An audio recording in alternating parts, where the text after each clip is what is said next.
Hidden in the city of Maracaibo, Venezuela, lies La Sabaneta Prison, a place once described as hell on earth. Built to hold just 700 inmates, it became home to over 3,700 prisoners, most of whom lived without proper food, medical care, or security. But the real horror wasn't the overcrowding, it was the absolute control of gangs who ruled the prison, not the guards. Inside those walls, violence was the law. Homemade weapons, gunfire, and machetes were part of daily life. Guards stood by powerless as prisoners decided who would live and who would die. Inmates had to pay for everything, a bed, a meal, even their safety. The weak were prey, and the powerful became kings of chaos. In 1994, the world was shocked when a riot erupted. Over 100 inmates were killed, many burned alive or hacked to death. The government called it a tragedy, but for those trapped inside, it was simply another day in La Sabaneta.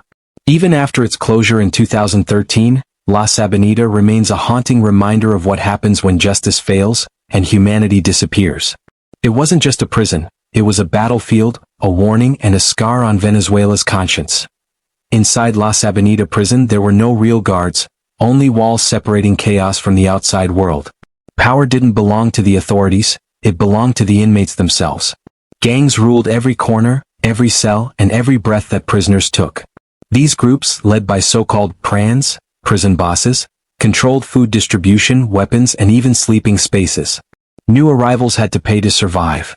A fee for protection, for water, for a small place to lie down at night. Those who couldn't pay were beaten, enslaved, or killed.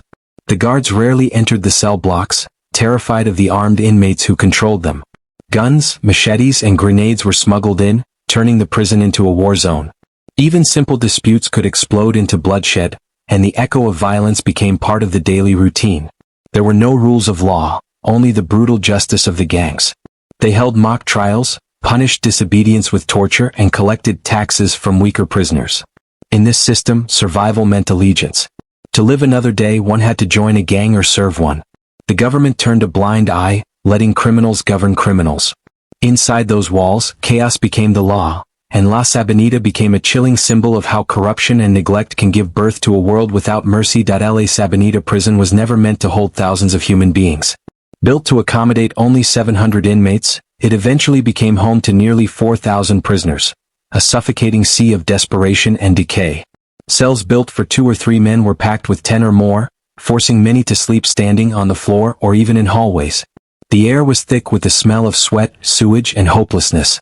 Sanitation was non-existent, toilets overflowed, diseases spread like wildfire, and medical care was nothing but a dream. Food was scarce and often rotten.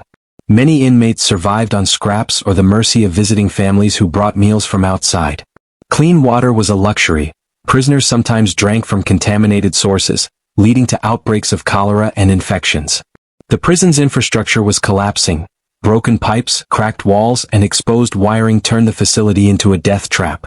In this unbearable environment, mental and physical suffering became the norm.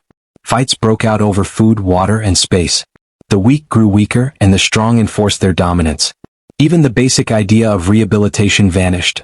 La Sabaneta wasn't a place to correct or reform, it was a place where humanity was stripped away, and survival became the only rule. La Sabaneta Prison became infamous not just for its chaos, but for its blood-soaked history.